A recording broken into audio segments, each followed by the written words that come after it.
안녕하십니까. 거꾸로 투자하는 쇼킹 부동산입니다. 이제 반드시 알아야 하는 178만원 공급 폭탄 이야기 시작해 보겠습니다.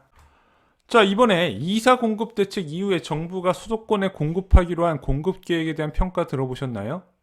노태우 정부 이후에 역대 최대치라는 평가를 받고 있습니다. 자, 그 전에 정부에서는 어느 정도의 공급 계획을 밝혔는지 한번 살펴볼게요. 노태우 정부에서는 200만 호 건설 계획을 밝혔었고요. 노무현 정부에서는 2기 신도시를 통해서 60만 호 건설 계획을 밝혔습니다. 이명박 정부에서는 150만 호 건설 계획, 보금자리 주택 정책을 활용해서 공급한다는 계획을 밝혔죠. 물론 이 계획이 실제 공급과 다 연결된 것은 아니에요. 자, 여당에서는 노태우 정부 이후에 최대 공급 폭탄이다 이렇게 이야기를 하고 있는데 제가 볼 때는 수도권 공급 계획만 보면은 노태우 정부 때보다 공급 계획은 더 많아요. 자, 그럼 문재인 정부의 주택 공급 대책 규모 어느 정도인지 살펴보겠습니다. 자, 노태우 200만 원 이후의 최대 수준이다, 막 공급 폭탄이다 이런 이야기를 했었는데 실제 지금 5년간의 공급 계획을 보면 127만 원 정도 이야기가 나오고 있고요. 이번에 이사 공급 대책에서 83만 호가 추가되면서 200만 원은 넘는데 이게 다 수도권 공급 대책은 아니잖아요. 그리고 이 공급 대책이 정부가 다 빈 땅 이제 수용해가지고 주택으로 공급하는 것도 아니고 민간 정비 사업장에서 공급되는 물량까지 포함해서 2025년까지 이 정도 공급 계획을 밝힌 겁니다. 그러면은 여기서 일단 22만 호 5대 광역시에서 공급되는 물량은 제외를 해야 되고요. 도시재생이나 비주택 리모델링, 신축 매입 등은요 아파트 공급 계획이 아니기 때문에 여기서 또 10만 호는 제외를 해야 됩니다. 그렇게 따져봤더니 향후 5년 동안 178만 호의 공급 계획이 나와요. 자, 그럼 이 178만이라는 숫자가 어느 정도 규모인지 이해하기 위해서는 일단 수도권 지역에서 필요한 1년 주택 수요량부터 봐야 되거든요. 자, 지금 수도권 지역에 1년에 필요한 주택 수요량 한 16만에서 17만 호 정도를 생각합니다. 근데 주택이란 개념이 굉장히 다양하잖아요. 원룸도 주택이고 오피스텔도 주택으로 사용할 수가 있는 부분이에요. 고시원도 주택 용도로 활용을 하고 있습니다. 그런데 이 16만에서 17만 정도가 주택이 필요하다는 건 누구나 다 알고 있는데 어떤 주택이 신규적으로 공급되는지부터 알고 계셔야 돼요. 자, 보통 사람들이 부모님이랑 같이 살다가 혼자 살기 시작하는 시점이 있잖아요. 자취를 한다든가 아니면 신혼부부가 된다든가 그럼 그 사람들 원룸이나 투룸이 필요하겠네. 그렇지가 않습니다. 여기서 필요한 주택 공급량은요. 결혼 10년 차 내외의 가정이 필요한 주택을 의미합니다. 왜? 그전에는 전월세로 살다가 이때부터 본격적으로 내 주택을 가지고 하는 시점에서 필요한 주택을 의미하는 거예요. 한마디로 전용 59제곱미터에서 84제곱미터의 아파트가 필요하다는 거죠. 그럼 이런 유형의 주택이 서울에서 얼마나 공급되어야 되냐? 3만 호 이상 정도가 나와야 됩니다. 경기도에서는 10만 호 이상이 필요하고요. 인천시에서는 2만 호 이상이 매년 꾸준히 공급이 돼야 됩니다. 이 정도 물량은 되어야 공급 부분에서 매매 시장 불안을 일으키지 않는다고 많이 말씀을 드렸어요. 그럼 궁금하네. 지금은 공급 부족한 상황인가? 1년에 16만에서 17만 호의 아파트가 필요하다고 했는데 이 정도 아파트 공급되고 있냐? 자, 지금 2021년에 호객 논어를 통해서 보시면은요. 서울 같은 경우는 올해 3만 호가 안 되고요. 경기도도 지역도 10만 호가 안 됩니다. 인천 지역도 2만 호보다 좀 부족을 하죠. 2022년은 어떨까요? 서울 지역은 더 많이 감소합니다. 18,000호까지 감소하게 되고 경기도에서는 87,000호로 이제 공급 대비 한 13,000호 정도가 부족하게 됩니다. 그래서 서울, 경기, 인천, 경기 지역 중심으로 2년간 부족하다고 말씀을 드렸어요. 왜 부족한지도 알고 계셔야죠. 서울 같은 경우는 정비사업장, 대규모 정비사업장의 일정 지연 부분이 이제 문제가 됐었어요. 대표적으로 준촌주공이고요. 경기도 지역에서는 신규 택지가 이제 부족한 현상이 나타나고 있습니다. 경기도 지역은 2018년까지 공급 과잉 현상이 들어가다가 2019년에 수요와 공급이 딱 일치하기 시작하고 올해부터 이제 공급이 좀 부족하는 현상이 들어가게 됐습니다. 근데 지금은 이 1년 수요량보다 더 많이 수요가 늘어났다는 부분입니다. 왜일까요? 전세 가격이 급등했잖아요. 전세 가격이 급등하면서 그냥 전월세에 거주하려던 사람들도 매매로 많이 전환이 됐습니다. 그래서 지금 그 과수요 상황이 지금 청약시장에서도 나타나고 있는 부분이죠. 그러면은 이런 상황에서 부동산 가격이 안정될 수 있을까요?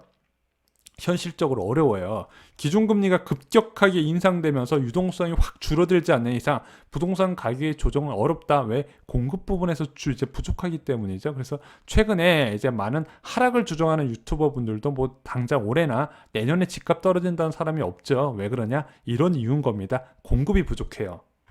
자, 그러면은 지금 공급 부족한 건 알겠는데 앞으로 늘어날 178만 호의 공급 계획은 어느 정도인가? 아까 말씀드렸다시피 11년치의 아파트 공급 물량이 해당된다고 봅니다. 그러면은 보통 1년에 필요한 주택이 한 17만 호 정도라고 이야기했는데 이게 10년치 공급 물량인데 이게 앞으로 5년에 걸쳐서 쏟아질 가능성이 있다. 그럼 수요의 2배 가까운 공급이 집중된다는 거예요. 그래서 2024년부터 2030년까지는 분명한 공급 과잉에 직면한다는 겁니다. 자, 왜 정부에서는 과잉 공급하려고 그러는 걸까요? 정부가 설마 공급을 많이 시켜서 집값 폭락시키려고 그럴까요? 그러진 않습니다. 대부분 정부에서 집값을 폭락시키려는 정부는 없었어요. 그냥 하다 보니까 어이구야 공급을 너무 많이 시켰네 이런 이야기가 나오는 거죠. 왜 그럴까요? 정부의 공급 발표 시점과 실제 입주 시점이 차이가 나기 때문에 그렇습니다. 자, 문재인 정부에서 가장 대규모로 이제 신규 택지를 지정했었던 3기 신도시 발표. 자, 이 발표하고 나서 입주는 언제 가능해요? 빨라야 7, 8년 뒤에 가능합니다. 2018년 9월에 지정했으면 아무리 빨리 입주해도 2025년 이후부터 가능하다는 거예요. 그럼 실제 입주가 진행되어야 부동산 가격이 안정되는데 입주 전까지 분양 열심히 해봤자 실질적인 공급 의미는 없다 말씀드렸어요.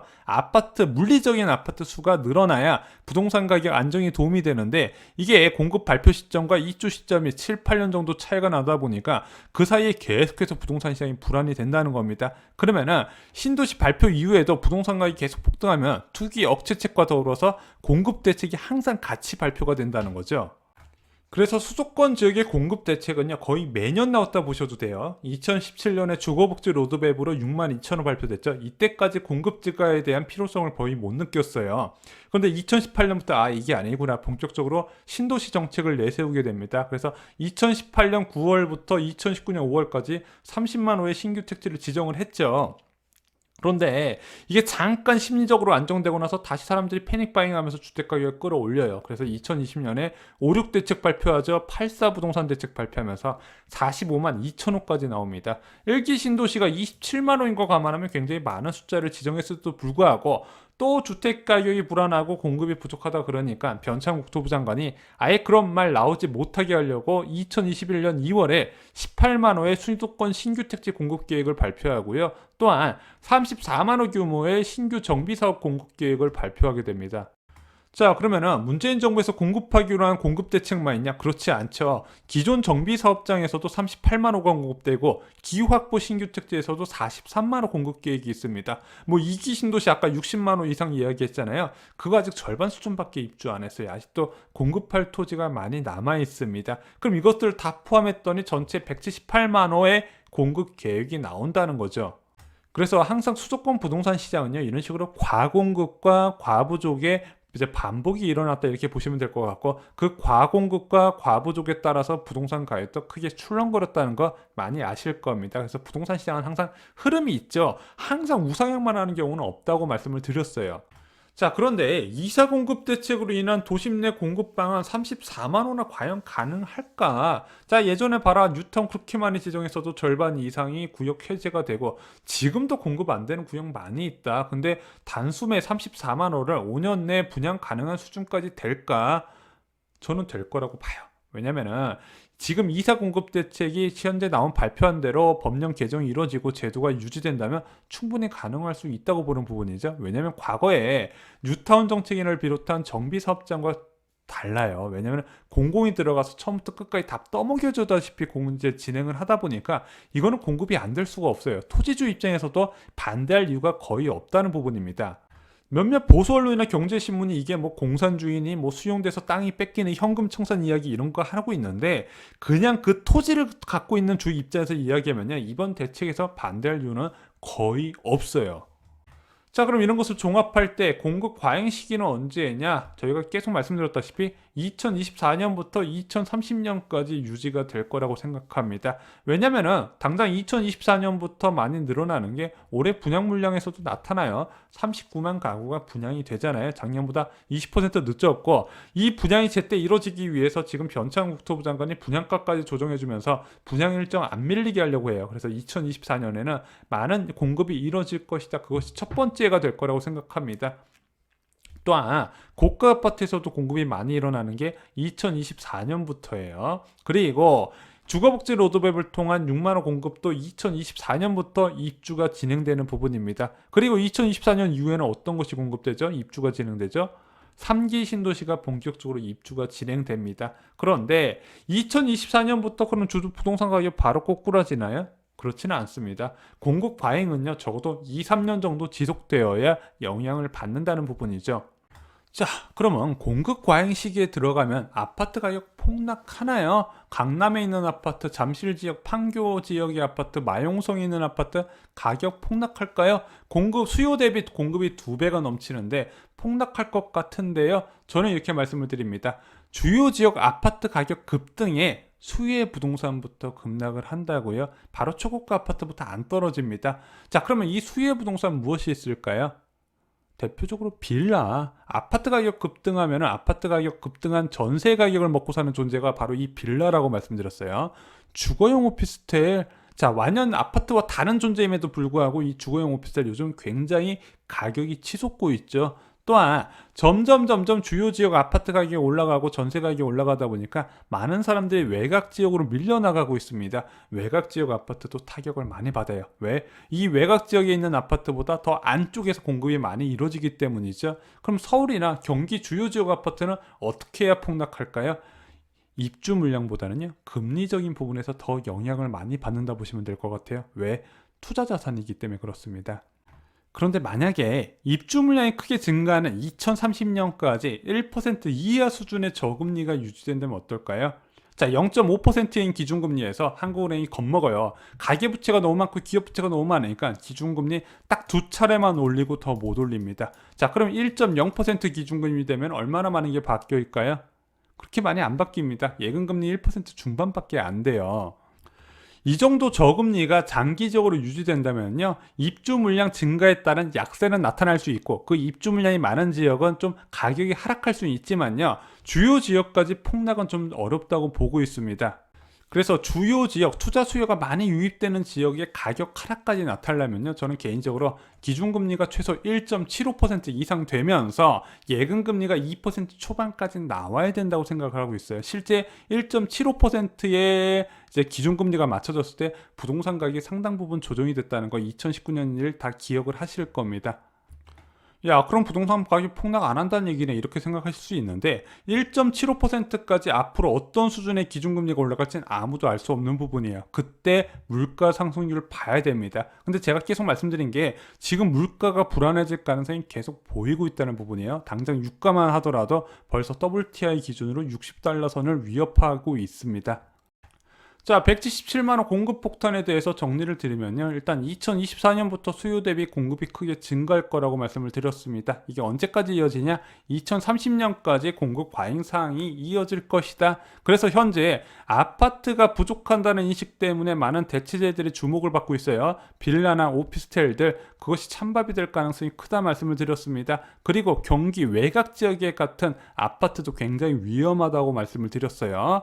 그리고 서울이나 경기 주요 지역 같은 경우는 가격 하락이 나타나기 위해서는 제가 볼 때는 기준금리 인상이 반드시 병행이 돼야 되는데 최소 1.75%는 나와야 된다 말씀을 드립니다.